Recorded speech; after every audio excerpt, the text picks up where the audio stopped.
और इस बीच बड़ी खबर आपको बता दें, यूएई की फुजेरा में बहुत बड़ा हमला हुआ है। जानकारी निकल कर आ रही है कि फुजेरा पोर्ट ने अपनी सारी गतिविधियां यहां पर रोक दी हैं। वजह यह है कि पोर्ट के पास यहां पर स्ट्राइक हुई है। और इसी के साथ एक और बड़ी खबर आपको बता दें, फुजेरा ऑयल फील्ड में भी आग लग गई है। जानकारी के मुताबिक सुबह आग तब लगी जब इंटरसेप्ट किए गए ड्रोन का मलबा नीचे गिरा है। यह भी यहां पर बताया जा रहा है कि ईरानी मिसाइल ने यूएई की फुजेरा पोर्ट को हिट किया है। देखिए कि किस तरीके की स्ट्राइक यहां पर की गई है। धुआं धुआं आपको नजर आ रहा होगा। ये पूरी घटना इतनी तेजी से हुई है कि पोर्ट मैनेजमेंट ने तुरंत सभी ऑपरेशंस को यहां पर बंद कर दिया है। तो देखिए कितनी भयावह तस्वीर यहां पर नजर आ रही है। फुजेरा में भी बहुत बड़ी स्ट्राइक यहां पर की गई है। ईरान का जो ये मिसाइल अटैक है उसके बाद आप देखिए कि किस तरीके से यहां पर धुआं धुआं आपको ये जो टैंक है वो होता हुआ नजर आएगा। यूएई की फुजेरा में बहुत बड़ा हमला हुआ है। फिलहाल आपको ये भी बता दें कि पोर्ट ने अपनी सारी गतिविधियां रोक दी है। पोर्ट के पास ये स्ट्राइक हुई है, ये खबर निकल कर आ रही है। और इस बीच आपको बता दें ऑयल फील्ड में भी आग लग गई है और आग की लपटें आप देख पा रहे हैं कि किस तरीके से यहाँ पर भयावह तरीके से ऊपर उठती हुई नजर आ रही हैं। तो देखिए लगता है कि ईरान पर तूफानी हमला करने वाले अमेरिका और इजरायल युद्ध के दलदल में बुरी तरह से फंसते जा रहे हैं। दावों के मुताबिक ईरान के परमाणु ठिकानों पर हमला होने के बाद से रूस ने चेतावनी दे दी है कि अब रूस चुप नहीं बैठेगा। पुतिन ने तो यहां तक कह दिया है कि हम ईरान के लगातार संपर्क में हैं।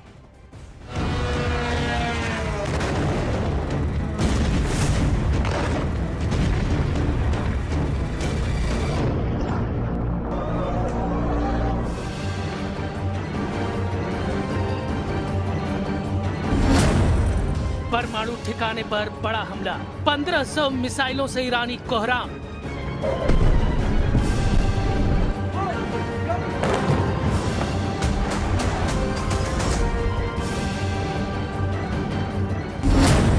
तीसरे दिन में ईरान युद्ध अब ऐसे दौर में पहुंच चुका है जहां ईरान अब मरने और मारने पर पूरी तरह से उतारू हो चुका है। जहां पहले राउंड में अमेरिका और इजराइल ने एक तरफा हमले करके सुप्रीम लीडर अली खamenei समेत 48 से ज्यादा टॉप लीडर्स और कमांडर्स को मार डाला, तो वहीं अब ईरान ने पिछले 3 दिनों में 1000 मिसाइल और ड्रोन से इजराइल और पश्चिमी एशिया में फैले अमेरिका के दर्जनों सैन्य अड्डों पर भीषण हमले किए हैं। हालात ये हो गए हैं कि राष्ट्रपति ट्रंप भी ये मानने को मजबूर हो गए हैं कि युद्ध 2 हफ्ते से ज्यादा चल सकता है। खबर तो यहाँ तक है कि बौखलाए अमेरिका और इजराइल ने ईरान के परमाणु ठिकाने नतांज पर भीषण हमला किया है, जिससे रेडिएशन का खतरा पैदा हो गया। दावा तो यहाँ तक किया गया है कि ईरान ने अपनी खैबर शेकेन और फत्ताह 2 जैसी घातक मिसाइलों से हमले कर दिए हैं। इजराइल की राजधानी तेल अवीव में 40 से ज्यादा इमारतों को ईरान ने अपने मिसाइल और ड्रोन हमलों से उड़ा दिया।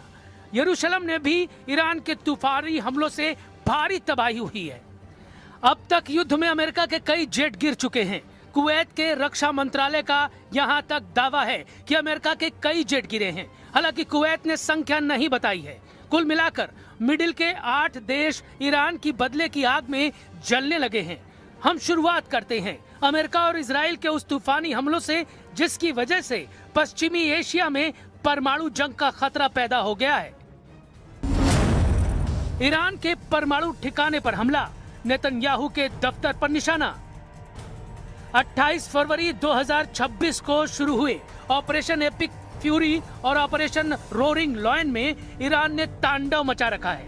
रॉयटर्स के हवाले से खबर आ रही है कि अभी तक ईरान में 255 से ज्यादा लोग मारे जा चुके हैं। तेहरान के पश्चिमी इलाके में सबसे ज्यादा अमेरिका और इजराइल ने हमले किए हैं। खबर तो यहाँ तक है कि इजराइल और अमेरिका ने ईरान के नतांज परमाणु ठिकाने पर भीषण हवाई हमला किया है। रेडिएशन की चेतावनी देते हुए ईरान ने दावा किया है कि इजराइल के हमले से पूरे इलाके में परमाणु रेडिएशन किसी भी वक्त शुरू हो सकता है। पिछले 72 घंटे में दोनों तरफ से हजारों मिसाइल, बम और ड्रोन एक दूसरे पर दागे जा चुके हैं। जरा ये आंकड़े देखिए। पिछले 72 घंटों में अमेरिका और इजराइल ने ईरान के भीतर 2500 से अधिक ठिकानों पर बमबारी की है। पहले 24 घंटों की रिपोर्टों के अनुसार केवल पहले दिन अमेरिका ने 900 और इजराइल ने लगभग 1200 हवाई हमले किए हैं। ईरान के तेहरान, इस्फहान, कोम, करज और किरमान शाह जैसे प्रमुख शहरों को निशाना बनाया गया है।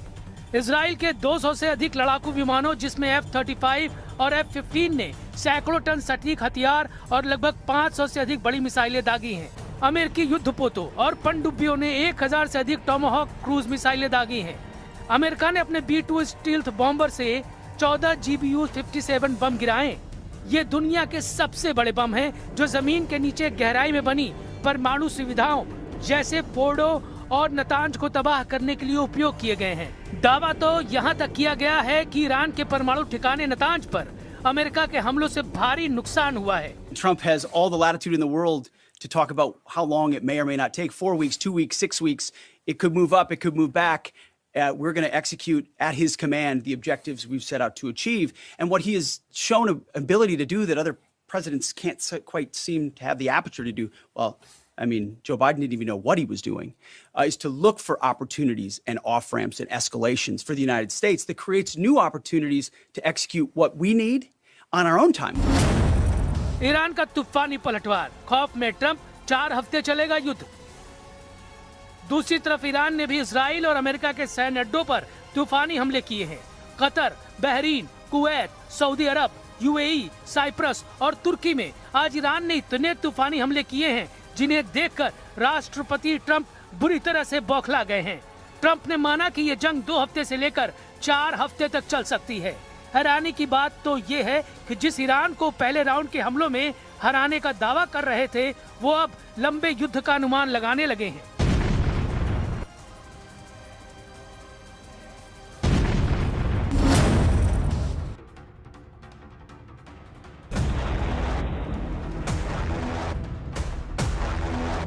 कुवैत में 3 F-15E strike eagle jet America के गिर चुके हैं।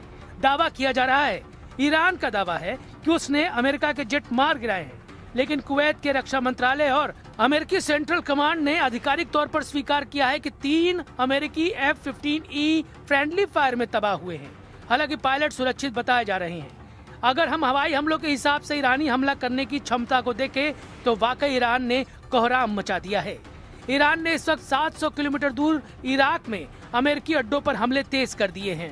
750 किलोमीटर दूर कुवैत पर ईरान ने ताबड़तोड़ ड्रोन और मिसाइल हमले किए हैं। 1050 किलोमीटर दूर बहरीन के मनामा में ईरान ने अमेरिका के नौसैनिक अड्डे पर हमला किया है। 1150 किलोमीटर दूर कतर पर सबसे भीषण हमला ईरान ने किया है। यहाँ पश्चिमी एशिया में अमेरिका का सबसे बड़ा सैन्य अड्डे को ईरान ने तबाह कर दिया है। 1280 किलोमीटर दूर यूएई में भी ईरान के हमलों से भारी तबाही हुई है। 1300 किलोमीटर दूर सऊदी अरब की आरामको तेल कंपनी पर ईरान ने तूफानी हमला किया है। इससे सबसे बड़ी रास तनूरा रिफाइनरी को भीषण नुकसान हुआ है। 1460 किलोमीटर दूर जॉर्डन में भी ईरान के हमले से भारी नुकसान हुआ है। 1500 किलोमीटर दूर ओमान में ईरान ने अमेरिकी ठिकाने पर ड्रोन से हमला किया है। अगर बात करें इजराइल की तो ईरान ने 1550 किलोमीटर दूर इजराइल के कम से कम 6 शहरों पर तूफानी हमले किए हैं। अकेले राजधानी तेल अवीव की 40 इमारतों को ईरान ने ध्वस्त कर दिया है, जबकि 1750 किलोमीटर दूर साइप्रस में फ्रांस के अड्डे पर भी ईरान ने मिसाइलों से हमले किए हैं। कुल मिलाकर ईरान ने साबित कर दिया है कि भले ही अमेरिका और इजराइल ने उसका ऐतिहासिक नुकसान किया है, लेकिन ईरान आखिरी दम तक मुकाबला करेगा।